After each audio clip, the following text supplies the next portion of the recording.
والصلاة والسلام على أشرف الأنبياء والمرسلين أما بعد أعوذ بالله من الشيطان الرجيم بسم الله الرحمن الرحيم وعاشروهن بالمعروف فإن كرهتموهن فعسى أن تكرهوا شيئا ويجعل الله فيه خيرا كثيرا صدق الله العظيم وصدق رسوله النبي الكريم ونحن على ذلك لمن الشاهدين والشاكرين والحمد لله رب العالمين إن الله وملائكته يصلون على النبي يا أيها الذين آمنوا صلوا عليه وسلموا تسليما الصلاة والسلام عليك يا سيدي يا رسول الله وعلى آلك وصحبك يا سيدي يا حبيب الله الصلاة والسلام عليك يا سيدي يا رسول الله اللهم صل على سيدنا ومولانا محمد معدن الجود والکرم وآلہ وصحبہ وبارک وسلم۔ تمام تعریفیں اللہ جل جلالہ کے لیے اور ہر قسم کے درود و سلام نبی اکرم نور مجسم شفیع معظم آقا کل ختم رسول دانائے سبل احمد مجتبیٰ جناب حضرت محمد مصطفیٰ صلی اللہ علیہ وسلم کی ذات والا صفات کے لیے حمد و صلات کے بعد آج کے ہمارے جو جدید مسائل ہیں اور جن چیزوں کا بڑی کثرت کے ساتھ روزمرہ کی زندگی میں ہمیں دیکھنے سننے کو ملتی ہیں وہ یہ ہیں کہ طلاق بڑی کثرت سے ہونے لگی ہے۔ اس کثرت کے ساتھ طلاق ہونے لگی ہے کہ صبح سے شام تک درجنوں لوگ اگر بات کرتے ہیں تو ان میں سے کثرت ان لوگوں کی ہوتی ہے جو طلاق کے بارے میں بات پوچھتے ہیں۔ طلاق شریعت نے اس کو جائز رکھا ہے، جب میاں بیوی کا نبھانا ہو ان کے رشتے کو توڑ دیا جائے اور طلاق ہو جائے، اس کو شریعت نے جائز رکھا ہے۔ لیکن میرے نبی کریم صلی اللہ علیہ وسلم نے فرمایا یہ وہ والا جائز کام ہے جو جائز تو ہے پر اللہ کو پسند نہیں ہے، جائز لیکن مالک اس کو پسند نہیں فرماتا۔ بڑی تیزی کے ساتھ گھر ٹوٹنے لگے۔ کچھ طلاقیں تو ایسی ہیں جو شادی کے کچھ عرصے کے بعد ہی ہو جاتی ہیں، اور ایسا بھی ہم نے دیکھا ہے کہ 5 بچوں کے بعد بھی طلاق ہو گئی۔ وہ پھول سی کلیاں جو ابھی پوری طرح مہکنا بھی نہ سیکھ پائی تھیں کہ وہ مسل دی گئیں، بچے بکھر گئے۔ کوئی ماں کے ہوتے ہوئے بھی بغیر ماں کے زندگی گزار رہا ہے، اور کوئی باپ کے ہوتے ہوئے بھی یتیموں جیسا وقت گزار رہا ہے۔ ہم نے روز لوگ مسائل پوچھتے ہیں تو بڑی باریکی کے ساتھ میں دیکھتا ہوں چیزوں کو، غور کرتا ہوں کہ آخر کون سی ایسی وجہ ہے جو گھر توڑ دیتی ہے، گھر ٹوٹ جاتا ہے، بکھر جاتا ہے۔ ہمارا رب ہم پہ سب سے زیادہ رحمت کرنے والا ہے، ہمارے نبی پاک صلی اللہ علیہ وسلم سب سے زیادہ اپنی امت کا خیال فرمانے والے۔ اللہ اور اس کے رسول صلی اللہ تعالی علیہ وسلم نے کسی چیز کو بنانے کی اہمیت تو بیان فرمائی ہے لیکن توڑنے کو پسند نہیں کیا۔ فرمایا لا يدخل الجنۃ قاطع، رشتے توڑنے والا اللہ اسے جنت میں داخل نہیں فرمائے گا۔ توڑا نہ کرو جوڑا کرو، توڑا نہ کرو جوڑا کرو۔ روز گھر ٹوٹتے ہیں، بکھرتے ہیں، اور تاریخ بتلاتی ہے کہ یہ ٹوٹے ہوئے گھر اتنی تکلیف کا باعث بنے کہ ان کے اثرات صرف 2 لوگوں تک نہیں رہے بلکہ کئی خاندانوں کو انہوں نے اپنی لپیٹ میں لیا۔ گھر کیوں ٹوٹتے ہیں؟ قرآن مجید فرقان حمید سورہ نساء کی آیت نمبر 19 اللہ فرماتے ہیں وَعَاشِرُوهُنَّ بِالْمَعْرُوفِ، عورتوں کے ساتھ بھلائی والا معاملہ کرو، معروف والا معاملہ کرو. فَإِن كَرِهْتُمُوهُنَّ، اور اگر تمہیں ان کی کوئی عادت ناپسند ہو، فَعَسَىٰ أَن تَكْرَهُوا شَيْئًا، ہو سکتا ہے کہ کوئی چیز تمہیں ناپسند ہو. لفظ دیکھیے قرآن مجید کے، فرمایا اگر تمہیں ان کی کوئی عادت ناپسند ہو، کوئی چیز ناپسند ہو، تو ہو سکتا ہے کہ کوئی چیز تمہیں ناپسند ہو. وَيَجْعَلَ اللَّهُ فِيهِ خَيْرًا كَثِيرًا، اور اسی چیز کے اندر اللہ نے تمہارے لیے بہت زیادہ بھلائی رکھی ہوئی ہو. انداز دیکھیے سمجھانے کا. قرآن مجید نے اپنی معنوی تاثیر کے ساتھ چند جملوں کے اندر پوری زندگی کو سمو کے رکھ دیا. فرمایا فَعَسَىٰ، ہو سکتا ہے، کوئی ضروری تو نہیں نا کہ ان تکرہوا شیئا، کوئی چیز تمہیں مکروہ لگے، کراہت آئے. تکرہوا کا معنی کراہت آنا، تم بڑا سخت ناپسند کرو. وَيَجْعَلَ اللَّهُ فِيهِ خَيْرًا كَثِيرًا، اور اس میں ہی اللہ نے تمہارے لیے صرف خیر نہیں کہا، خیرن کثیرا، اللہ نے کثیر خیر رکھی ہوئی ہو. نبی پاک علیہ السلام نے فرمایا بعض اوقات انسان کی بیوی کا سلوک اس کے حق میں بہتر نہیں ہوتا، لیکن اللہ پاک اسی بیوی سے اسے فرما بردار اولاد عطا فرما دیتا ہے، صالح اولاد عطا کر دیتا ہے. اب فرمایا معروف کے ساتھ اس کے ساتھ اچھا سلوک کرو، گھر کو ٹوٹنے سے بچاؤ.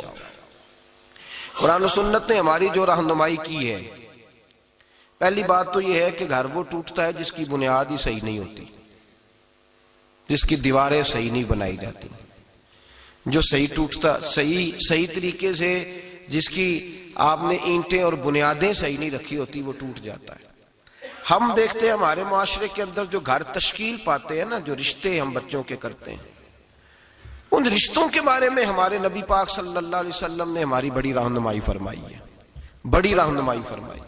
ہم جب رشتہ کرتے ہیں تو ہم جن چیزوں کو بنیاد بنایا جاتا ہے ان چیزوں کو ہم بنیاد نہیں بناتے. فقہ کے اندر ایک اصول ہے کفو کا، کہ جب آپ رشتہ کریں تو بچے کے مزاج کو، بچی کے مزاج کو سمجھیں، اس کے مطابق فیصلہ کریں. جب آپ رشتہ کریں تو ان کے سٹیٹس کو بھی، بہرحال بہت اونچے گھر کی بچی آپ لے آتے ہیں اور بچے کی وہ حیثیت نہیں، تو بڑا مشکل ہو جائے گا ان کے لیے. آپ تھوڑا سا لیول کا بھی خیال کریں، آپ تھوڑا سا کفو کہتے ہیں اس کو، خاندانوں کی نوعیت کا، رہن سہن کا بھی کچھ تھوڑا خیال کریں. آپ رشتہ جب قائم کرنے لگیں تو اس پہ تھوڑی تحقیق کریں. ہمیں ملتا ہی کوئی نہیں تحقیق کرنے والا. کہتے ہیں پھوپھی گھر آ گئی تھی تو ابا جی کہتے ہیں میں مجبور ہو گیا تھا، میری بہن آ گئی تھی. تو میں اکثر کہتا ہوں ابا جی بیٹے کے حق میں تو مجبور ہو گئے، تو اگر بہن آ کے کہتی ساری جائیداد میرے نام کر دو، پھر ابا جی کوئی نہیں مجبور ہوتے، پھر چپ رہتے ہیں. اس معاملے میں بچے کو جھونک دیا آگ میں، بالکل کوئی ان کا آپس میں معاملہ نہیں بنتا تھا. کہتے ہیں میرا بھائی آ گیا تھا. بھائی عجیب بات ہے، بھائی اگر آ کے آپ کو کہتا ہے کنویں میں چھلانگ لگاؤ تو آپ کہیں گے میرا بھائی آ گیا تھا تو میں نے خودکشی کر لی. بھائی کے لیے تو لوگ اپنی مطلب کا پیار اخذ کر لیتے ہیں اور باقی چھوڑ دیتے ہیں. رشتوں کا جو میرے محبوب پاک علیہ الصلوۃ والسلام نے ہمیں انداز دیا، اس انداز کو ہمیں سمجھنا چاہیے. اگر آپ ناراض نہ ہو جائیں تو ویسے 95% رشتے دولت کی بنیاد پہ ہوتے ہیں. کتنے؟ ناراض تو نہیں ہو گئے آپ لوگ؟ کہتے ہیں نہیں ہمیں ضرورت تو نہیں، پر ظاہر ہے بچے نے آنا جانا ہے، اس کے دوست بھی آئیں گے، گھر ان کا اچھا ہی ہو تو بہتر ہے، اچھا ہی ہو تو بہتر ہے، ہمیں ویسے کوئی ضرورت نہیں. مجھے تھوڑا سا پالا پڑا، 2-4 محبت والے دوست ہیں، رشتے کرنے کرانے والے، تو کسی مقصد کے تحت ان سے بات چیت ہوتی رہی تو میں نے ان سے تھوڑی تفصیلات پوچھی کہ لوگ کس طرح سے آپ کو کیا پیغام دے کے بھیجتے ہیں. تو انہوں نے کہا جی لڑکے والے یہ کہتے ہیں کہ ذرا خیال رکھنا، ہمارے سٹیٹس کے مطابق ہو، تھوڑا اونچا بھی ہو تو چل جائے گا، خیر ہے، پہلا لفظ یہ ادا کرتے ہیں. اور لڑکی والے ہمیں کہہ کے بھیجتے ہیں، کہتے ہیں ذرا خیال رکھنا، ہم نے گاڑی بھی دینی ہے، ہم نے گاڑی بھی دینی ہے، اس کا بھی خیال رکھنا. یہ ذرا اشارتاً کنایتاً بات چھوڑ دینا گھر کے اندر لڑکے کے گھر میں کہ گاڑی دینی ہے ہم نے.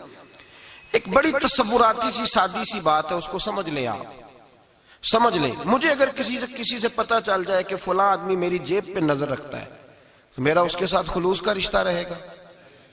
مجھے پتا چل گیا اس کی نظر میری جیب پہ ہے، ذات پہ نہیں۔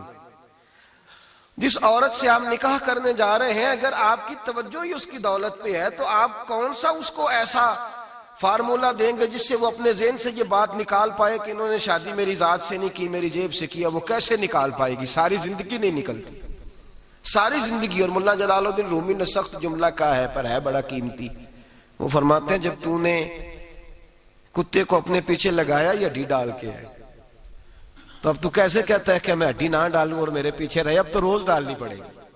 ابا جی کہتے ہیں بڑا داماد اور جوائی بڑا لالچی ہے، روز مطالبے کرتا ہے، تو صاحب آپ نے پہلے دن ہی گاڑی کا پیغام بھیجا تھا، تو کیوں بھیجا تھا؟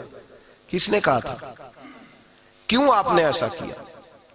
آپ نے ان دو جوانوں کو، ان دو جو ہے وہ خوبصورت لوگوں کو جن کی ابھی زندگی کی کوئی بہار نہیں دیکھی تھی، آپ نے ان کا رشتہ دولت کے ساتھ جوڑ دیا۔ آپ نے لڑکے کی شادی کر دی فرنیچر کے ساتھ، گاڑی کے ساتھ۔ کیا آپ نے اپنے بچے کا اتنا سا صرف آپ نے مول ڈالا اس کا بولا میرا یہ پھول سا چاند سا بیٹا؟ پھر آگے بڑھئے۔ اور یہاں اگر یہ معاملہ ہے تو وہاں بھی معاملہ اس سے مختلف نہیں ہوتا۔ لڑکی کو بھی سمجھنا چاہیے کہ اگر میں اس کو، پھر کہتے ہیں جی داماد صاحب لالچ بڑا کرتے ہیں، اور بھی تو وہ لالچ کرے گا، آپ نے اس کو لالچ پہ لگایا تو کرے نا۔ کیوں لگایا آپ نے؟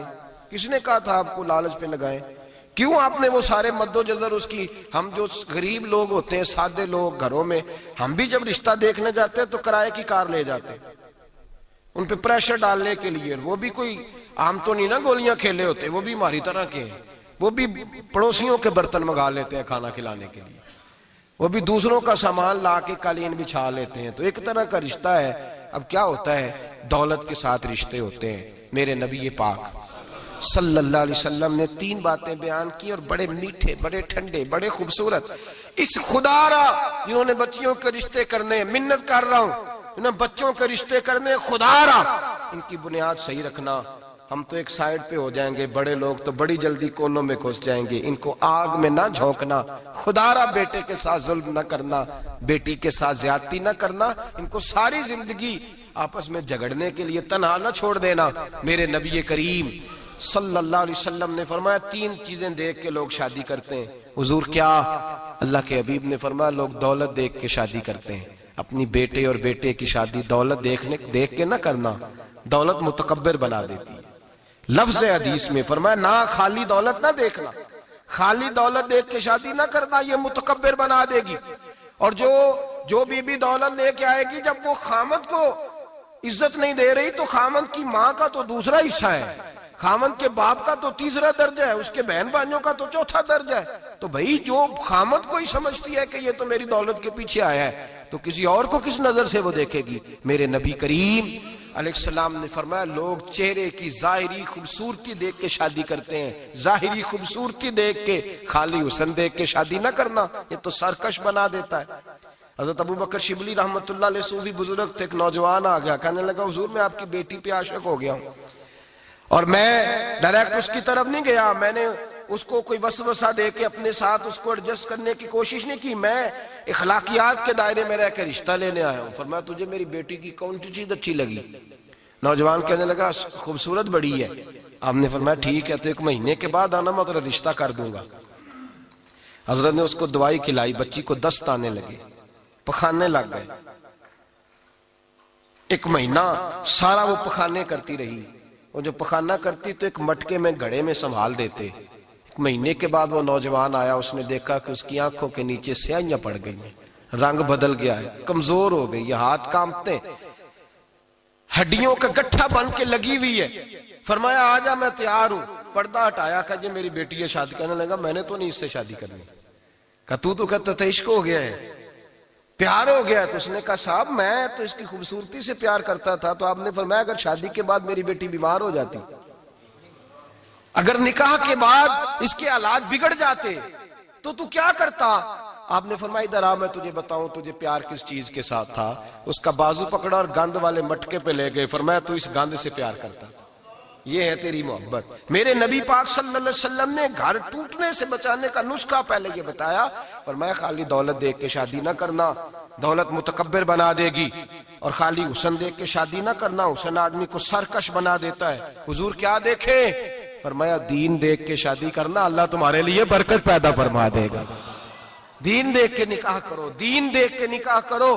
محبوبہ یہ دین والا لفظ کس کے لیے ہے؟ فرمایا ادھر آؤ، کائنات میں اگر اللہ نے سب سے شان والی بیٹی دی ہے تو مجھے دی ہے، اور میں اس علی کو دے رہا ہوں جس کا مکان بھی کوئی نہیں، کاروبار بھی کوئی نہیں، جس علی کا بظاہر کوئی بینک بیلنس نہیں، کوئی مربع نہیں، کوئی شے نہیں۔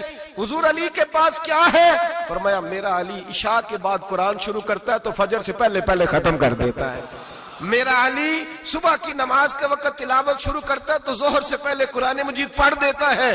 فرمایا رزق کھاتا ہے، تھوڑا کھاتا ہے پر حلال کا کھاتا ہے۔ فرمایا پاکیزہ روٹی کھاتا ہے، اور جب میدان میں نکلتا ہے تو برادری کے لیے نہیں نکلتا، جب تلوار لے کے نکلتا ہے تو یہ مکے کے لیے نہیں لڑتا، یہ تلوار لے کے نکلتا ہے تو قومیت کے لیے نہیں لڑتا۔ محبوب کس لیے لڑتا ہے؟ فرمایا یا خدا کے لیے لڑتا ہے یا محمد مصطفیٰ کے لیے لڑتا ہے۔ اس کی تلواریں پاکیزہ، نظریات پاکیزہ۔ دیکھو میں بیٹی کا نکاح کہاں کر رہا ہوں، میرے بھائی تو نے رشتے کی بنیاد ٹھیک نہیں رکھی تو یہ ٹوٹ گیا۔ لیکن ہاں آپ کہتے ہیں مصری صاحب آپ نے نیچے جو ہے نا وہ بنیاد، اس کی بیس جو تھی، نیند جو تھی وہ صحیح نہیں تھی تو دیوار گر گئی۔ جب بنیادی حسن تھا تو مان پڑ گیا، ختم ہو گیا معاملہ۔ جب بنیادی دولت تھی تو کب تک لالچ پورا ہوگا، کب تک آپ دیں گے؟ دین اللہ کرے ایسے لوگ بھی ملیں جو کہیں پہلے پوچھ لینا بچہ نمازی ہے کہ نہیں۔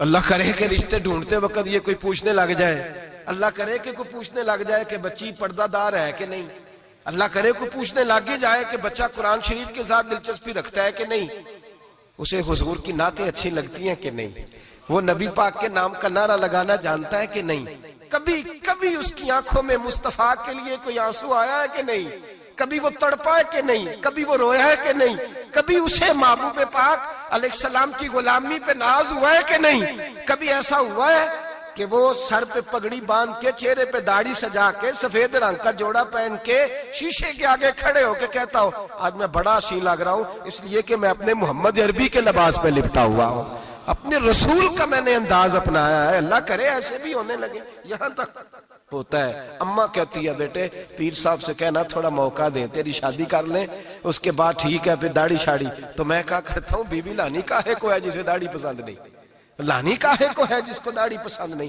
محبوب سبحانی، غوث سمدانی، شیخ عبد القادر جیلانی رحمت اللہ علیہ، آپ کے والد گرامی فرماتے ہیں کہ میں بھوک بڑی سخت لگی ہوئی تھی، بڑی سخت بھوک لگی تھی تو ایک سیب بہتا ہوا جا رہا تھا، ایک سیب بہتا ہوا جا رہا تھا پانی میں، تو اٹھایا تو کھا لیا۔ دل میں خیال آؤ ہو پتہ نہیں کس کا تھا۔ اب جدھر سے پانی آ رہا تھا ادھر چل نکلا، ایک درخت ہے، باغ ہے، اس باغ کے بہت سارے درخت جھکے ہوئے ہیں، اس دریا کی جانب پتہ کیا کس کا ہے، سمجھ آئی کہ انہی کے باغ سے وہ سیب جو ہے بہ کے گیا ہوگا۔ کہتے ہیں مالک کے پاس گیا، میں نے جا کے کہا بزرگو، بڑے نیک آدمی تھے، ان سے میں نے کہا بزرگو، غوث اعظم کے والد کہتے ہیں، میں نے کہا بزرگو ایک سیب کھا لیا ہے، تو پریشان ہوں کہ وہ میرے لیے جائز نہیں تھا، بڑی کہہ کرنے کی کوشش کرتا ہوں نکلتا نہیں، مہربانی ہو جائے۔ انہوں نے کہا میں نہیں معاف کرتا، میرا سیب کیوں کھایا، حالانکہ جاتی ہوئی شے ویسے ہی جائز ہے، کیوں تو نے کھایا؟ میں نہیں معاف کرتا۔ تو کو بابا جی قیمت لے لو، بخش دو۔ بابا جی کہنے لگے چل کچھ دن رہ، میرے کھیتوں کو پانی لگا۔ سید زادے، چڑھتی جوانی، خوبصورت ماتھا، خوبصورت چہرہ، نور دور دور سے چھلک کے پڑے، سادات کے گھرانے کا سجا ہوا نوجوان، کئی پکڑ کے، کدال پکڑ کے بابا جی کے کھیتوں کو، باغ کو پانی لگاتے۔ کچھ مہینے رہے تو بابا جی سے کہنے لگے بابا معافی، کہنے لگے نہیں مل سکتی۔ کہ کس طرح ملے گی؟ کہنے لگے ایک بیٹی ہے میری، آنکھوں سے اندھی ہے، کانوں سے بہری ہے، زبان سے گنگی ہے، ٹانگیں بھی کوئی نہیں دونوں، بس سانسیں چلتی ہیں، تو شادی کرے تو معاف کر دیتا ہوں۔ حضرت غوث پاک کے والد گرامی کہنے لگے مجھے قبول ہے، میرے اندر جو رزق چلا گیا اس کو پاک کرنا ہے، کہیں وجود جہنم کہیں دھن بن جائے، میری تو نورانیت چلی جائے گی ساری اگر میں اس طرح کا، مجھے قبول ہے۔ نکاح ہو گیا۔ کہتے ہیں جب حجلہ عروسی میں داخل ہوا، رات کمرے میں گیا تو میں نے آنکھوں سے دیکھنے والی، کانوں سے سننے والی اور حور سے ملتی جلتی ایک خوبصورت عورت بیٹھی دیکھی۔ میں پلٹ کے باہر نکلا دوڑ کے، میں نے کہا بابا میرے والی نہیں، وہ تو اندھی تھی، وہ اندھی تھی، وہ بہری تھی، گونگی تھی، یہ کون ہے؟ حضور غوث اعظم رضی اللہ تعالیٰ عنہ کے نانا جی کہنے لگے بیٹے اندھی اس لیے کہا تھا کہ جب سے پیدا ہوئی ہے اس نے غیر محرم کا چہرہ نہیں دیکھا. گونگی اس لیے اس کو کہا ہے کہ اس کی زبان پہ نہ غیبت آئی نہ چغلی آئی. میں پیار کرنے والا باپ ہوں پر اس نے کبھی مطالبہ میرے ساتھ بھی کوئی نہیں کیا. اس کی زبان پہ یا خدا کا ذکر رہتا ہے یا محمد عربی کا درود رہتا ہے, اس کے علاوہ بولتی نہیں ہے, لہذا گونگی ہے. اور فرمایا کوئی غیبت کرنے لگے, چغلی کرنے لگے, جھوٹ بولنے لگے تو اٹھ کے چلی جاتی ہے, سنتی نہیں, لہذا بہری بھی ہے. اور چونکہ کبھی گھر سے باہر پیر ہی نہیں رکھا لہذا لنگڑی بھی ہے. حضرت جناب سیدنا غوث اعظم کے والد گرامی فرماتے ہیں میں نے ایسی عورت کے ساتھ نکاح کر لیا اللہ کی رضا کے لیے تو پھر رب نے مجھے عبد القادر جیلانی جیسا بیٹا عطا فرمایا, پھر غوث اعظم جیسا اللہ نے مجھے بیٹا عطا فرمایا. میرے بھائی ہم جو بنیاد بنا رہے ہیں تو کہتا ہے بات نہیں مانتی بہو, تو میں نے کہا بالکل صحیح کرتی ہے, نہیں ماننی چاہیے اسے, اس لیے کہ دولت بیاہ کے لائے ہو, بہو تھوڑا لائے ہو. کہتے ہیں جوائی لالچ بڑا کرتا ہے, تو میں نے کہا کیوں آفرے کرتے رہے تم, کس نے کہا تھا یہ باتیں کرنے کو, بالکل صحیح کر رہا ہے. وہ جو آپ نے جس بنیاد پہ دیوار بنائی تھی وہ آپ کو مل رہی ہے. میرے نبی کریم صلی اللہ علیہ وسلم نے فرمایا جب تو گھر بنانے لگے, بچی اور بچے کے لیے رشتہ ڈھونڈنے لگے, دین کو, اگر بچے کے دل میں خوف خدا ہوگا تو بیوی کو مارتے وقت ڈرے گا, 100 دفعہ خیال آئے گا. عورت کے اندر خوف خدا ہوگا تو سمجھے گی میرا خاوند ہے. اگر وہ نماز سے, قرآن سے, نبی پاک صلی اللہ علیہ وسلم سے وابستہ ہوں گے میاں بیوی, تو ان کے اندر ضرور کچھ نہ کچھ تصورات آئیں, ضرور کچھ نہ کچھ چیزوں کو سوچیں گے. میرے نبی پاک علیہ السلام نے تربیت کی تھی نا حضرت فاطمہ کی, فرمایا بیٹے تیرا خامد اسی طرح ہے کہ جس طرح تیرے لیے مجازی خدا ہوتا ہے. اگر میں کسی کو سجدے کا حکم دیتا تو عورت کو کہتا خامد کو سجدہ کرے, دیکھنا. اور میرے نبی پاک کے لفظ ہیں حدیث ترمذی میں, فرمایا جو بی بی اس حال میں مر گئی کہ اس کا خامد اس سے راضی تھا, فرمایا اللہ اس کے لیے جنت کے سارے دروازے کھول دے گا. تربیت کی تھی نا, تربیت. تو خود میرے نبی پاک شادی کے بعد حضرت فاطمہ کو لینے گئے, کہا فاطمہ چلا لینے آیا ہوں, تربیت خود کی تھی. بی بی صاحبہ کہنے لگی حضور نبی کا حکم ہے کہ باپ کا, نبی کا حکم نام ماننا کفر ہے, نبی کا حکم کہ باپ کا. حضور نے فرمایا باپ کا. کہنے لگی محبوبہ بیٹھ جائیں, جب تک علی نہیں آئیں گے میں کوئی نہیں جاؤں گی. آپ کی تربیت کا نتیجہ ہے, میں کیسے چلی جاؤں جب تک شیر خدا نہیں آتے. کچی زمین پر یوں اللہ کے رسول طامت سمیٹ کے بیٹھ گئے. دیر کے بعد حضرت علی آئے, ماتھے پہ شکن نہیں. ایک دفعہ نہیں حضور نے کہا کہ میرے گھر میں پلا ہے. جناب علی تو کچھ سالوں کے تھے جب حضور کے در اقدس پہ آ گئے. یہ نہیں اللہ کے رسول نے فرمایا کہ میرے گھر میں پلا ہے, میرا غلام ہے, ساری زندگی میرا دستر نگر رہا ہے, کیسے بول سکتا ہے, کوئی لفظ نہیں کہے. فرمایا تو ٹھیک کہتی ہے, شیر خدا آئے. تو میرے کریم رسول نے فرمایا علی اگر تو اجازت دے تو میں فاطمہ کو لے جاؤں. تو کہا یا رسول اللہ میں آپ کو اجازت دوں, تو امیر حرم, میں فقیر بے نوا, تو کجا من کجا. حضور میں آپ کو اجازت دوں. فرمایا بھائی فاطمہ نہیں مانتی. کہتی ہے وہ کہے گا میرے بھائی دین جب آئے گا نا, دین جب آئے گا, سیدہ طیبہ طاہرہ حضرت ختیجۃ الکبریٰ کی سہیلی ملنے آئی, اور حضرت ختیجہ کے پھٹے ہوئے کپڑے اور پیبند والے کپڑے دیکھ کے تو رو پڑی. کہنے لگی تم مکے کی ملکہ تھی اور دنیا تیری مثال دیتی تھی, اور ختیجہ یہ تو نے کیا حال کر لیا. فرمایا چپ کر, میں اس حال میں راضی ہوں جس میں میرے رسول راضی ہے. جب دین ہوتا ہے نا میرے بھائی دین, تو پھر کچھ نہ کچھ تصور. اللہ جانتا ہے کوئی بندہ دین نہیں پوچھتا, کوئی دین نہیں پوچھتا, کوئی عقیدہ نہیں پوچھتا, کہتا ہے ٹھیک ہو جائے گا. یاد رکھ لینا, ہم نے دیکھا ہے اگر کوئی بد مذہب عورت آ گئی تو اس نے تباہی پھیلا دی گھر کے اندر, تباہی پھیلا دی. بچے فاتحہ نہیں پڑھ سکے ماں باپ کے جانے کے بعد, خراب ہو گئے حالات. اپنی زندگی کے اندر رشتہ ڈھونڈتے وقت دین کا خیال کرو, بیٹے کے لیے بھی بیٹی کے لیے بھی. پرہیزگاری دیکھو, بچہ پرہیزگار ہوگا تو بچی اگر کمزور بھی ہوگی تو اللہ سے ڈر کے اسے پاس رکھے گی. جو چیزیں ہم دیکھتے ہیں پھر ان کی بنیاد, تو سب سے پہلے گھر اس لیے ٹوٹتا ہے کہ گھر کی بنیاد صحیح نہیں ہوتی. اس کی بنیاد دولت ہے, اس کی بنیاد حسن ہے, اس کی بنیاد دنیا داری ہے, اس کی بنیاد, میں کہتا ہوں اب شادیاں نہیں ہوتی, تجارتیں ہوتی ہیں, کاروبار ہوتے ہیں. اب لوگ کہتے ہیں چلو یہ بھی ساتھ آ جائے گا, یہ بھی. اس بھٹی میں نہ جھونکو, یہ زندگی کا فیصلہ ہے.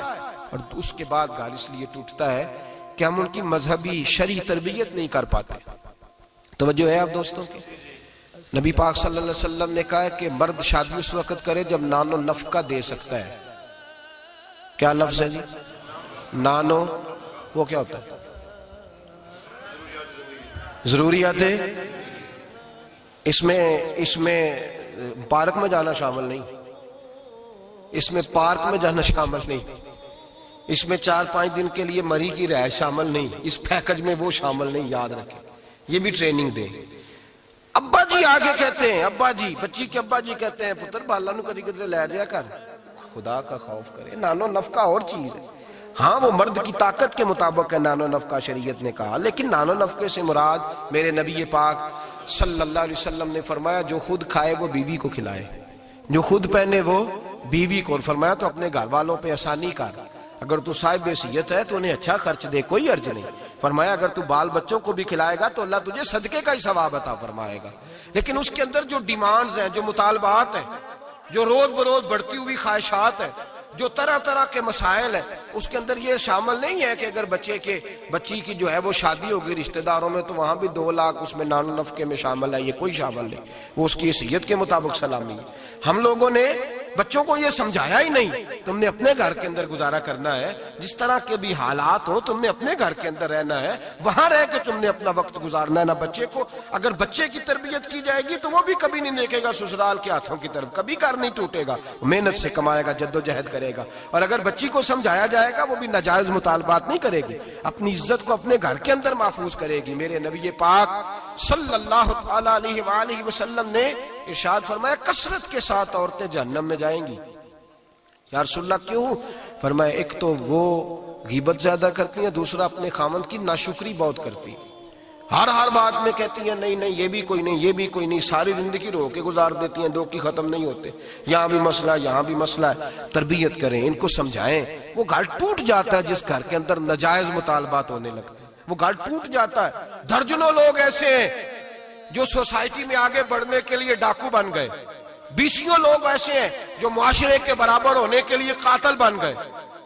زمانے میں آپ کو بے حساب اور لاتعداد لوگ ایسے ملیں گے جو اپنے گھر والوں کے مطالبات پوری کرنے کے لیے اپنی زندگی داؤ پہ لگا گئے، نشہ بیچا، گلے کاٹے، انہوں نے خون بہائے، انہوں نے ظلم کیے.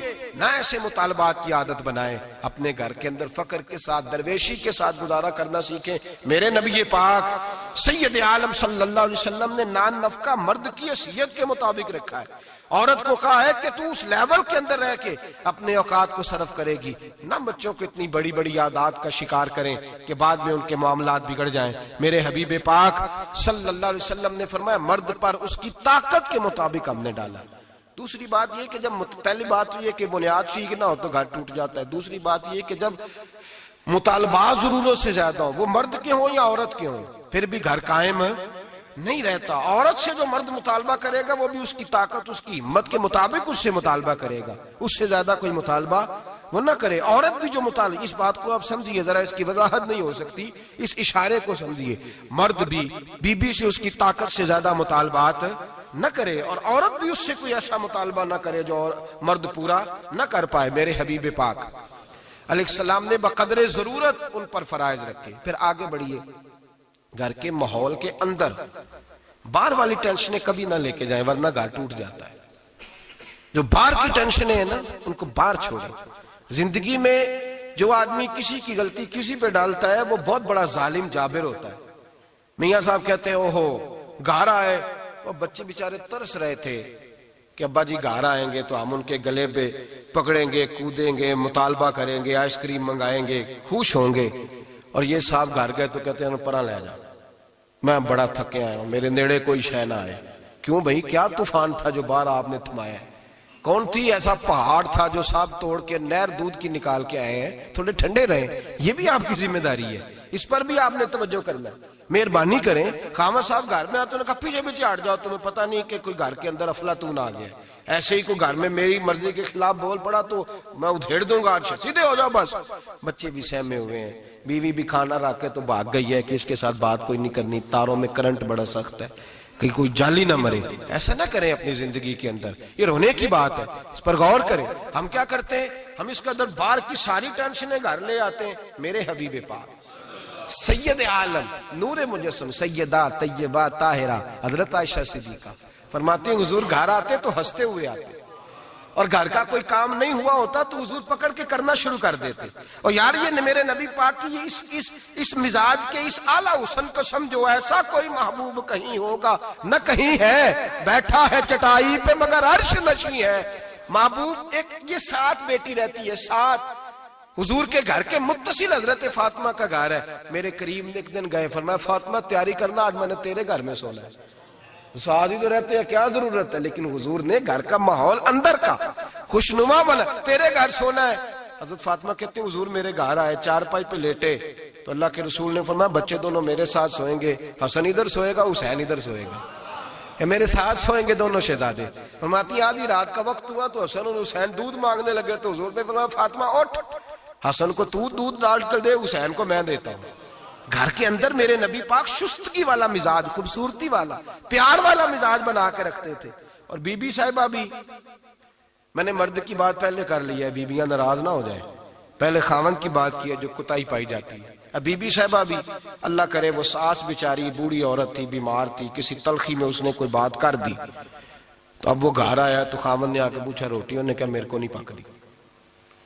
تو تیری طبیعت کیسی؟ اس نے کہا بس اگر تو 20 منٹ اور نہ آتا تو میں بس فوت ہونے لگی, قریب المرگ تھی, ختم ہو گیا سارا کچھ, بس تو مجھے کسی طریقے سے نہ, میری پہلے سن لے بیوتا کہانی. پتہ نہیں بیچارہ کس آزمائش سے وہ آیا ہے, اس کو پتہ ہی نہیں کہ یہ اس کے ساتھ کیا سلوک کر رہی ہے. اب اس کی ماں ہے, کون ہے بول کے بتائیے, مائیں بدلی جا سکتی ہیں, باپ, تو کس کی شکایت کر رہی ہے, یہ پتہ ہی نہیں, تو کس کی بات کر رہی ہے. اب اس نے ساری سٹوری, اس نے کہا یہ ہو گیا, اور پھر آنسو بھی اللہ نے ایکسٹرا دیے ہوتے ہیں, تو وہ فوری طور پر وہ سیلے رواں بہنا شروع ہو گیا. اب وہ طوفان ہے کہ تھمتا ہی نہیں, دریا ہے کہ رکتا ہی نہیں. اب شکوے جب سے آئی مر گئی تیرے گھر میں. اب وہ بیچارہ, وہ اکبر اللہ آبادی کہتے ہیں جب بھی کی بی بی نے ان سے اسکول ہی کی بات کی, یہ نہ بتلایا کہاں رکھی ہے روٹی رات کی. خدا خیر فرمائے, اس نے جب تک اس کو پوری سٹوری پوری طور پر جو ہے وہ سنا نہیں لی, اور پھر مطالبہ یہ ہے کہ تو میرے ساتھ مل کے کہہ یہ سارے برے ہیں, یہ بھی مطالبہ ہے. اگر کومنٹس نہیں کرتے تو بھی اس میں جرم ہے, حالانکہ اس کو پتہ ہی نہیں کہ ماں باپ خانہ کعبہ ہوتے ہیں, ان کے بارے میں کسی کو اکسانا بھی منع ہے. اب بیوی کے لیے حکم کیا دیا میرے نبی پاک نے, میرے رسول پاک علیہ السلام نے فرمایا بیوی کا حق ہے کہ جب خاوند گھر آئے تو بیوی اسے ہنستی ہوئی ملے, اسے اپنے اوپر جبر کرے, کچھ دیر کے لیے حوصلہ پیدا کرے, وقت کا انتظار کرے, موقع دیکھے, خیال کرے. ایسے ہی فوری طور پر اپنی جو ہے وہ تکلیفیں اور آزمائشیں اٹھا کے نہ رکھ دے, خیال کرے, ورنہ گھر ٹوٹ جائے گا. شدت کے ساتھ عورت بات کرے گی, اسی شدت کے ساتھ مرد کرے گا, 2 منٹ لگیں گے تو تعلق ہے وہ چکنا چور ہو جائے گا. تو تیسری بات یہ کہ اپنی پریشانیاں جو گھر سے متعلقہ نہیں ہیں ان کو ذرا ایک کونے پہ رکھنے کی کوشش کریں, گھر ٹوٹنے سے بچے گا. چوتھی بات, میرے نبی پاک صلی اللہ علیہ وسلم نے پہلے مرد کو حکم دیا, فرمایا حوصلہ بڑا کر, حوصلہ بڑا. فرمایا عورت ٹیڑھی پسلی سے پیدا ہوئی ہے تو یہ ٹیڑھی ہے, سیدھی کرنے کی کوشش کرو گے تو ٹوٹ جائے گی, لیکن سیدھی ٹیڑھی کے ساتھ گزارا کرو. لفظ بڑے حسین ہیں حدیث میں, جاگ رہے ہیں آپ لوگ جی, بڑے حسین لفظ ہیں. حضور نے فرمایا اگر تمہیں اپنی بیوی کی کچھ عادتیں ناپسند ہیں تو اس سے بغض نہ رکھو, بیوی سے بغض نہ رکھو. اگر کچھ عادتیں ناپسند ہیں تو کچھ ایسی بھی ہوں گی جو تمہیں بڑی پسند ہو, جو پسند ہے ان پر توجہ کرو. ڈاکٹر اقبال, علامہ اقبال کہتے ہیں میرے پاس ایک آدمی آیا, اس نے آ کر کے کہا کہ میں اپنی بیوی کو طلاق دینا چاہتا ہوں. پہلے اس نے مرضی کی شادی کی, میں وہ بات شروع میں کہہ چکا ہوں, بچے نوجوان انہوں نے ایک سنت بڑی حفظ کر لی ہے, کہتے ہیں مولوی صاحب سنت ہے مرضی کی پسند کی شادی کرنا جائز ہے. میں کہ صرف یہی جائز نہیں, اور بھی بڑی سنتیں ہیں, کسی اور پہ بھی توجہ کریں آپ حضرات, اور بڑی ذمہ داری سے بات کہہ رہا, نوجوان زیادہ غور کریں اور باقی جوانوں تک میری بات پہنچائیں. شادی بیاہ کے معاملے میں جذباتی پن کا کبھی مظاہرہ نہ کریں. آپ کے اندر کتنے بھی جذبات موجزن ہیں, یہ 2 3 4 منٹ کا رشتہ نہیں کہ ٹھیک ہے آپ دوست بدل لیں گے, یار بدل لیں گے, گاڑی بدل لیں گے, یہ نہیں جوتا ہے یہ فٹ نہیں آیا تو بدل لیں گے. یہ زندگی بھر کا معاملہ ہے, اس میں بزرگوں کی, سیانوں کی اور حکمت والے لوگوں کی رائے لیں, اس کو سمجھیں, پرکھیں, پھر نکاح کا فیصلہ کریں. اس کو کبھی جذباتی نہ لینا. زندگی میں نوجوان جذباتی ہو کے, معاشرے کا, میڈیا کا شکار ہو کے شادی کرتے ہیں, پھر اسی تیزی کے ساتھ وہ ان رشتوں کو توڑ دیتے. میرے نبی پاک صلی اللہ علیہ وسلم نے فرمایا بغض نہ رکھو، کچھ عادتیں اگر ناپسند ہیں تو کچھ ایسی بھی ہوں گی جو تمہیں پسند ہوگی۔ ڈاکٹر اقبال کہتے ہیں ایک شخص میرے پاس آیا، میں لندن میں وکالت کرتا تھا، اس نے آ کے کہا کہ بیوی کو طلاق دینی ہے۔ میں نے کہا میں تجھے جانتا ہوں، تو نے تو پسند کی شادی کی ہے۔ کہا ہاں، اب میں طلاق دوں گا؟ کہتے میں نے اس کو کہا کہ بھائی تو سمجھ جا، کوئی بات نہیں، انسانوں کے اندر اختلاف رائے ہو جاتا ہے، تو نہ ایسا کر۔ نہیں جی مجھے دینی ہے۔ کہتے ہیں اس کے گھر والوں نے بھی سمجھایا، حتیٰ کہ بچی نے بھی معافی مانگی کہ مجھ سے بھول گئی تھی، میں غلطی ہو گئی، معاف کر دے۔ اس نے کہا نہیں، اب فیصلہ کر لیا تو کر لیا۔ کہتے ہیں اب میں تو وکیل تھا، میرا پیشہ تھا، جب اس نے مجھے کہا تو میں نے کیس دائر کر دیا، بحث ہوئی، فیصلہ جوان کے حق میں آنے لگا، طلاق کا وقت قریب آ گیا۔ جس دن فیصلہ ہونا تھا اس دن رات کو میرے پاس آیا، کہنے لگا سویرے کیس واپس لے لیں، میں نے نہیں طلاق دینی۔ میں نے کہا کیا ہوا؟ کہنے لگے اقبال یار عجیب بات ہوئی ہے، مسلمانوں کے رسول کی ایک حدیث پڑھ لی ہے، نبی پاک علیہ السلام کا ایک فرمان پڑھ لیا ہے۔ کہا وہ کیا؟ کہا حضور نے فرمایا اگر تمہیں اپنی بیوی کی بہت ساری عادتیں ناپسند ہو، ادھر دیکھو جو پسند ہے۔ تو وہ کہنے لگا یہ حدیث پڑھ کے میں نے غور کیا ہے، یورپ کے اس گندے معاشرے میں رہتی ہوئی میری بیوی، اس برے معاشرے میں رہتی ہوئی بد خلق ہے، بد اخلاق ہے، کام کاج نہیں کرتی، ساری چیزیں ہیں، لیکن جہاں اجازت ہے 18 سال کے بعد عورت اپنی مرضی سے جس کو مرضی لڑکے کو دوست بنا سکتی ہے، لیکن اس کا سوائے میرے کسی اور کے ساتھ کوئی تعلق نہیں۔ تو اس گندے معاشرے میں یہ اس کی عادت کتنی پاکیزہ ہے کہ سوائے میرے کسی اور طرف نہیں دیکھتی۔ حضور کی اس حدیث نے مجھے اس کی اس اچھی عادت پر مائل کر دیا ہے۔ اقبال کہنے لگے اچھا اب میرے نبی نے تجھے مائل کیا ہے تو میں نہیں سویرے تیرا کیس واپس لوں گا۔ تو کیوں نہیں لے گا؟ کہنے لگے پہلے کلمہ پڑھ میرے رسول کا، مسلمان ہو جا، پہلے کلمہ پڑھ نبی پاک کا جنہوں نے تیرا گھر ٹوٹنے سے بچایا ہے۔ تو میرے بھائی مرد حوصلہ کرے، دلیری کرے۔ اگر وہ کہے نا کہ میں صاحب بہت بڑا ایسا ہوں تو میں بہرحال یہ ٹیڑھی لکڑی ہے اس کو سیدھا کرنے کی کوشش کرے گا تو ٹوٹ جائے گی۔ حوصلے کے ساتھ، دانائی کے ساتھ، حکمت کے ساتھ مرد زیادہ حوصلہ کرے گا، معاف کرے گا، بار بار معاف کرے گا تو گھر بچے گا۔ جتنا بڑا حوصلہ کرے گا اتنا اس کا گھر بچے گا۔ عورت کے لیے کیا حکم ہے؟ اللہ خیر فرمائے۔ اب حالات اس طرح کے کہ وہ کہتی ہے میں نے BA کیا ہوا ہے تو مجھے فارغ کر مجھے فارغ۔ اور عورت اشتعال انگیزی بھی دے لیتی ہے، اس کے لب و لہجوں میں بعض اوقات اتنی سختی ہوتی ہے۔ مائیں بہنیں ناراض نہ ہو، لیکن ایک شعوری بات کر رہا ہوں۔ آگے لوگ مسئلہ پوچھتے ہیں، کہتے ہیں طلاق ہو گئی تو 3 طلاقیں دی تو کیا؟ میں کہا بھئی ہو گئی طلاق۔ کہنے لگے جناب میں غصے میں تھا۔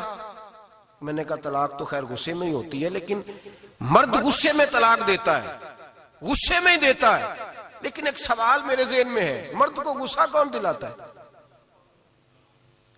ایسے تو نہیں تھا نا کہ ریڑی والے سے ٹکر ہوگی تو گھر آ کے بیوی کو طلاق دے دی۔ یہ تھوڑی ہوتا ہے کہ باہر اس کی جو ہے وہ موٹر سائیکل کسی کے ساتھ ٹکرا گئی تو اس نے کہا مجھے غصہ چڑھ گیا تو میں گھر آ کے طلاق غصے میں ہوتی ہے، پر غصہ کون دلاتا ہے؟ وہ بات ایسی کرتی ہے، اتنی سخت بات کرتی ہے۔ ایک ہمارے بزرگ ہے شاہ صاحب، تو میرے پاس اپنے ایک عقیدت مند کا کیس لے کر کے آ گئے، مجھے آ کہنے لگے ان کی بات سنیں۔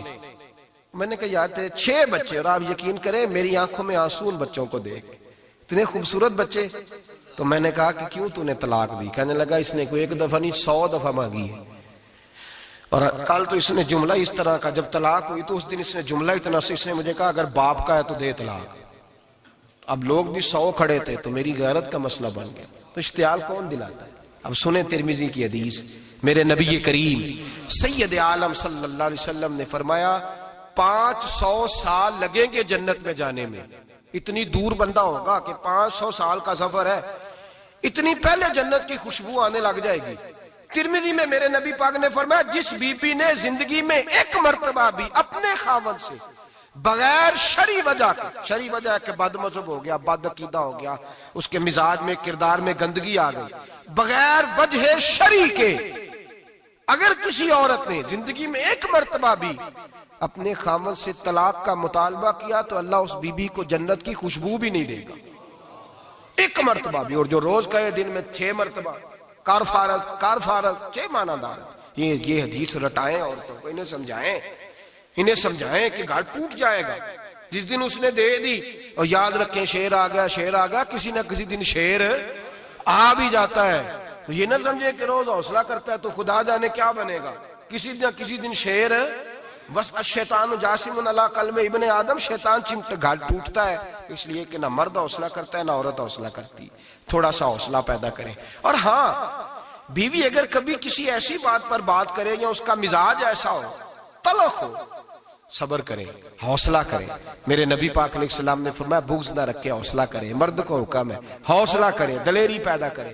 ہاں، اس کی ایسی بدتمیزی، ایسی گستاخی جو حقوق و فرائض کے معاملے ہو، ماں باپ کے حق میں ہو، کوئی ایسے مسائل ہو مقدس لوگوں کے حق میں ہو، تو پھر اس کو، وہ تو ایک صحابی کی بیوی نے حضور علیہ السلام کے بارے میں نازیبا کلمات کہے تھے تو انہیں قتل ہی کر دیا تھا. اس عورت قتل ہی کر دیا. وہ معاملہ اور ہے، لیکن اگر اس کے مزاج میں تیزی ہے، اس کی طبیعت اس طرح کی ہے، تو پھر مرد برداشت کرے. امیر المومنین سیدنا فاروق اعظم صحابہ میں سب سے زیادہ تگڑا اور اصول پسند آدمی، غصے کے لحاظ سے سب سے تگڑے ہیں، جلدی غصہ آتا تھا. ایک شخص کہتا ہے میری بھارے تگڑے قبیلے میں شادی ہو گئی، بیوی میری بڑی سخت تھی، اس کے لب و لہجے میں بڑی سختی تھی. وہ قبیلہ بڑا مالدار تھا تو میں بات نہیں کرتا تھا. ایک دن میری بیوی نے بڑے سخت جملے کہے تو میں جناب عمر کے پاس آ گیا. توجہ ہے آپ دوستوں کی؟ کہتے ہیں حضرت عمر کے پاس آیا تو میں نے دروازے پہ دستک دی، بیوی کی شکایت کرنے آیا کہ ذرا مہربانی کریں. تو کہتے ہیں جناب عمر اندر سے اٹھے تو ان کی زوجہ بولنے لگی، کہنے لگی بس آ گیا آپ کو کوئی بلانے والا؟ ابھی 5 منٹ نہیں ہوئے تھے آپ کو آئے. سارا دن آپ مسجد میں رہتے ہیں، ساری رات آپ چہرے پہ نقاب ڈال کے گلیوں میں گھومتے ہیں، اتنی ڈیوٹی آپ کرتے ہیں، گھر یہ میرا اکیلی کا ہے، بچے میری تنہا کے، آپ کو کچھ خیال ہونا چاہیے، کچھ توجہ کریں. وہ شخص کہتا ہے وہ بی بی بولتی رہی اور جناب عمر ہنستے رہے، اور ان کی مسکراہٹ بھی میں سن رہا تھا. جب آپ بہت زیادہ مسکرائے نا تو وہ بھی مسکرانے لگی، زوجہ بھی مسکرانے لگی اور کہنے لگی اب کیا کہتے ہو؟ تو جناب عمر کہنے لگے کیا یہ رہا ہوں کہ اگر تیری بات ختم ہو گئی ہے تو میں جاؤں، اور اگر ہے تو میں کھڑا ہوتا ہوں، سنا لے کوئی اور بھی ہے تو. یہ بات کہہ کے باہر آئے نا جناب سیدنا عمر فاروق، تو وہ شخص کھڑا تھا. آپ نے فرمایا کیسے آئے ہو؟ کہنے لگا حضرت جی میری ایڈی تے نہیں ڈاڈی، میں تو آیا تھا اپنی بات کرنے، تو یہ تو لفظ زیادہ سخت ہے، وہ اتنی سخت نہیں ہے جتنی یہ ہے، تو ذرا قبیلہ سخت ہے تو میں شکایت کرنے آیا تھا، تو یہ تو آپ کا معاملہ بھی اسی طرح کا ہے. جناب عمر کا جو جواب ہے بڑا قیمتی ہے. آپ نے فرمایا میری بیوی میری ہر طرح کی خدمت کرتی ہے. لفظوں کا حسن دیکھیں، ایسے نہیں کہ بیوی کوئی کام بھی نہ کرے اور مفت کی چڑھائی کرے، وہ بھی درست نہیں ہے. فرمایا میری بیوی میری ہر طرح کی خدمت کرتی ہے، میں گھر نہیں ہوتا تو میرے بستر کو پاک رکھتی ہے، کسی کی جرت نہیں میرے بستر کو دیکھ بھی جائے. میرے بچوں کو جب میں بستر پہ بلاتا ہوں آتی ہے، میرے بچوں کا خیال رکھتی ہے. میں باہر ہی رہتا ہوں گھر کے، لیکن گھر کی ذمہ داریاں ساری اس نے اپنے کندھوں پہ لے لی ہیں. فرمایا میرے مزاج میں جلال ہے، میں روز اونچا بولتا ہوں تو سنتی ہے، میری بیوی ہے نا، میں اس کا لباس ہوں وہ میرا لباس ہے. کبھی کبھی وہ اونچا بولتی ہے تو میں بھی سن لیتا ہوں، بیوی جو میری ہے، میری بیوی ہے نا. ایک جملہ میرے اعلیٰ حضرت کا ہے اور اعلیٰ جملہ ہے، اگر آپ کی سمجھ میں آ گیا تو ٹھیک، ورنہ وضاحت ہو نہیں سکتی، جگہ ایسی ہے کہ وضاحت نہیں ہو سکتی. اعلیٰ حضرت فرماتے ہیں جب میاں بیوی ہوتے ہیں، اس رشتے میں کوئی ان کے پاس وہ کسی کے سامنے نہیں ہوتے. عجیب معاملہ ہے کہ جب جھگڑا کرتے ہیں تو ساری دنیا کو بتاتے ہیں، لڑائی کرتے ہیں تو ساری دنیا کو شامل کر لیتے ہیں. جب تو میاں بیوی تھا تو کوئی شامل نہیں تھا. فرمایا تو اس کا لباس ہے وہ تیرا لباس ہے، تو اپنے جھگڑے میں بھی اب کسی کو شامل ہے. بہت مجبوری بانٹے تو قرآن نے حکم دیا ہے کہ 2 ادھر سے لوگ بلاؤ 2 ادھر سے حکم بلاؤ، وہ بہت مجبوری، لیکن ہر بات ہی شیئر کرنا. اب آخری بات سن لیں اس عنوان پر کہ گھر کیوں ٹوٹتا ہے. ایک تو یہ کہ حوصلہ نہیں کرتے میاں بیوی، اور جو شاب کہتے ہیں نا میرے اندر کوئی حوصلہ نہیں، وہ پھر اس طرح کریں روزے رکھیں شادی نہ کریں، اس لیے کہ یہاں تو بہرحال کچھ نہ کچھ حوصلے کی گنجائش ہے، رکھنی پڑے گی تب یہ نباہ ہوگا، ورنہ یہ ممکن بڑے بڑے سیانے بندوں کو یہ کام کرنا پڑتا ہے. حضرت ابو الحسن کی بات میں اکثر سنایا کرتا ہوں، بڑی دور سے مرید ملنے آیا تھا، بڑی دور سے، دروازے پہ دستک دی.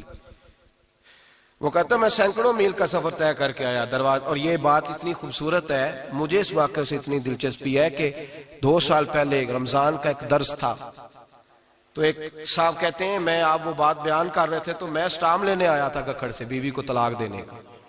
تو آپ بات کر رہے تھے تو میں نے یہ بات سنی تو بس میں نے سمجھا میری بات کر رہے ہیں. سارے مجھے کہتے تھے مان جا، میرا ساس سسر بھی منت کرتے تھے، میں نہیں مانتا تھا. آپ کی بات سن کے میں راضی ہو گیا اور میں اس کو لے آیا. حضرت ابو الحسن کہتے ہیں بیوی ذرا مزاج کی سخت تھی، کردار کی بڑی عمدہ، پر لفظوں کی ترش تھی، تلخ جملے بولتی تھی۔ تو مرید ملنے آیا بڑی دور سے، بستہ دروازے پہ دستک دی، کون ہے؟ کہا میں حضرت کا عقیدت مند ہوں، ملنے آیا ہوں۔ تو اس نے کہا کہ وہ کسی جنگل میں اللہ اللہ کر رہا ہوگا، تو بھی ویلا ہی ہے جس طرح وہ ویلا ہے، فارغ ہے بالکل تو بھی اسی کی طرح کا، کہیں جنگل میں ہوگا وہ ہو کرتا، جا تو بھی بیٹھ جا پاس جا کے، سارے فارغ اسی کے پاس بیٹھے رہتے ہیں۔ حضرت اور یہ کون ہے؟ محمود غزنوی کے پیر ہے۔ محمود غزنوی کو کرتا دیا، کہا مشکل پڑ جائے تو میرے کرتے کے وسیلے سے دعا کرنا، اللہ حل کر دے گا۔ محمود غزنوی کہتا ہے سومناتھ کے مندر نہیں فتح ہوتے تھے، جب میں تھک گیا حملے کر کر کے تو میں نے اپنے پیر کا کرتا سامنے رکھ کے دعا مانگی، فتح ہو گئی۔ رات کو حضرت ابو الحسن خواب میں ملے، فرمایا تو نے قیمت نہیں ڈالی میرے کرتے کی، بس فتح مانگی۔ کہا حضور پھر؟ فرمایا میرا کرتا رکھ کے کہنا تھا یا اللہ سارے ہندوؤں کو مسلمان کر دے، اللہ نے مسلمان کر دینا تھا۔ اتنا بڑا شخص، اور گھر میں حال کیا ہے؟ دستک دی تو بی بی کہتی ہے کون ہے؟ کہا ملنے آیا تھا، تو بھی فارغ ہے؟ اس نے کہا جی میں تو بڑی دور سے آیا ہوں۔ نے کہا وہ جنگل میں ہوگا، کہا ہو کر رہا ہوگا، تو بھی جا اس کے پاس، کرو جو دل میں آتا ہے۔ تو کہتے ہیں میں نے کہا کچھ بھی نہیں بیچارہ، جس کا گھر ہی حال کوئی نہیں، تو کچھ بھی نہیں ہے، کوئی شے نہیں، چھوڑو، لیکن اب آیا ہوں بڑی دور سے تو ملنا تو پڑے گا۔ کہتے ہیں میں نے جنگل کی طرف منہ کیا، شام ہو رہی تھی تو حضرت گھوڑے پہ بیٹھے ہوئے، شیر پہ بیٹھے ہوئے، شیر پہ بیٹھے آ رہے۔ پھر میرے دل میں خیال آیا کہ بیوی رام ہوتی نہیں اور شیر کو لگام ڈالی ہوئی ہے، کیا وسوسہ آیا؟ تو فرماتے ہیں نیچے اترے تو فرمانے لگے کہ ساری عادتیں اچھی ہیں، زبان کی نہیں اچھی، ساری عادتیں، میں نے بتایا نہیں، خود بولے ساری عادتیں اچھی ہیں، زبان کی نہیں اچھی، اور مجھے پتا ہے میں نے نکال دی تو کوئی رکھے گا بھی نہیں، کسی کے ساتھ گزارا نہیں کر سکتی، میرا تو ہو رہا، کوئی نہیں رکھے گا۔ فرمانے لگے میں اس بد زبان سے حسن سلوک کرتا ہوں، اللہ نے بے زبان مخلوق میری فرما بردار کر دی، یہ جو میں بیٹھا ہوں یہ میری ریاضت کی وجہ سے نہیں، اس بد زبان سے حسن سلوک کرتا ہوں تو یہ بے زبان میری تابعدار ہے، میں نے نکال دی تو گزارا۔ حوصلہ کریں، دلیری پیدا کریں، اپنے مزاج کے اندر قوت پیدا کریں، جو بات بات پہ پھٹ پڑے اس کا ظرف کمزور ہوتا ہے۔ بہرحال عام پر آخری بات سنیں، وہ یہ ہے کہ جو خارجی لوگ ہوتے ہیں وہ بڑا مسئلہ پیدا کرتے ہیں، لڑکی کے ماں باپ اور لڑکے کے ماں باپ۔ میں تو منت کرتا ہوں ماں باپ کی، منت کرتا ہوں خدا را ان کو بسنے دے، مہربانی کریں، ان کو بسنے دیں، ان کو وقت گزارنے دیں۔ وہ ناراض ہو گئے، میاں صاحب نے کو برا بھلا کہا، تو اب انسان کا مزاج ہے، وہ جب دکھی ہوتا ہے تو کسی کو دکھ سناتا ہے۔ تو اس نے بیوی نے فون کر دیا اپنی بہن لاہور والی کو کہ میرا میاں ہے، تو اس نے کہا میں تو پہلے ہی ابا جی نو کیا سی یہ بندے نہیں چنگے، میرا تو میں جیسے کہتی ہوں ویسے ہی کرتا ہے، میری بہن حوصلہ کار، میں تو اس دن بھی آئی تھی تو فلانی عادت مجھے بڑی بری لگی تھی، تو میں تو تیرا گھر ہے۔ تو اس نے اور بارود بھر دیا، لاہور بیٹھ کے ایسی تیلی پھینکی ہے کہ ساری رات گھر جلتا رہے گا۔ او خدا را معافی دے دو ان کو معافی دو، تم نے تو دور رہ کے ان کو غلط گائیڈ کرنا ہے تو انہوں نے کٹھے رہنا ہے۔ یہی حال لڑکے کے دوست نے اپنے دوست سے کہا یار بھابی تمہاری بات نہیں سنتی، تو اس نے کہا یار چھوڑ، تو نے کہاں شادی کر لی ہے، میرے والی میں گھر جاؤں تو سانس بند ہو جاتے، چاہے پوچھتی بھی نہ ہو سیدھے منہ سے، جھوٹ بولے گا، اس کا گھر تباہ کرے گا، حالات خراب کرے گا، چاہے روز اس کا حال اپنا برا ہوتا ہو۔ چاہیے کیا؟ میرے نبی کریم علیہ السلام نے فرمایا دو لوگوں کی صلح کرانے کے لیے تجھے غلط بات کہنی پڑتی ہے تو کہہ دے، اللہ تجھے اس پہ بھی اجر عطا فرمائے گا۔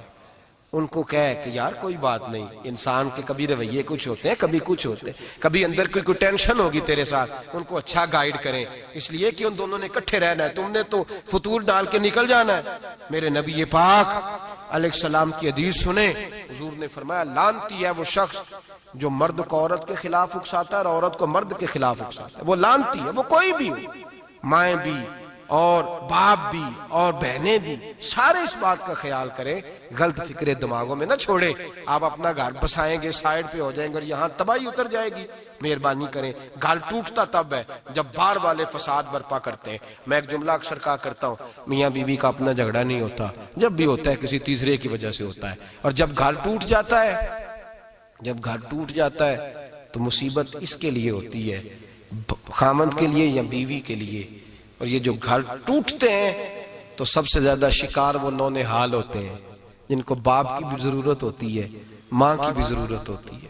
وہ خامند بھی نئی بیوی لے آیا، ماں نے بھی نیا بیاہ رچا لیا، لیکن بچے ترستے ہیں، روتے ہیں کہ خدایا یہ کبھی کٹھے ہوتے، کٹھے ہوتے، گھر ٹوٹ گیا، خاندان بکھر گئے، رشتے برباد ہو گئے، اور پھر اس کا نقصان کل کو اس بچی کی جب شادی ہوتی ہے تو اس کے بھی گھر والے پوچھتے ہیں ان کی طلاق کیوں ہوئی، کیوں ان کے ماں باپ آپس میں علیحدہ ہوئے، کہاں تک اس گھر کے ٹوٹنے کا اثر جاتا ہے، کہاں تک یہ تباہی اترتی ہے۔ میرے نبی کریم علیہ السلام نے گھر جوڑنے کا حکم دیا، فرمایا طلاق دینا جائز ہے پر اللہ کو پسند نہیں۔ خدا را اپنے تصورات کے اندر روشنی صحیح پیدا کریں، سوچوں کو درست کریں، حوصلوں کو بڑا کریں، شریعت کے بتائے ہوئے قاعدے اور ضابطے کے مطابق چلیں، اپنی زندگی اعلیٰ ظرفی کے ساتھ گزاریں گے تو آپ جوڑیں گے اور جوڑنے والے بنیں گے۔ اور اگر آپ کے اندر حوصلہ نہیں ہوگا تو روز بکھرے گا کام، روز ٹوٹے گا۔ دعا کریں آج کے جمعے میں اللہ کریم جو بندھن بنائے ہیں انہیں جنت میں بھی قائم فرمائے، ہمیشہ مدحت خیر الانام میں گزرے۔ دعا ہے یہ عمر درود و سلام۔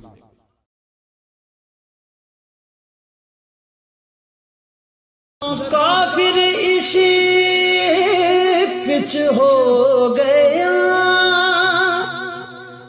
پھر تسبیح مصلی کی کرنا، اساں ظاہر نو رب منیائے، باطن دا اللہ کی کرنا، اساں ظاہر نو رب منیائے، باطن دا اللہ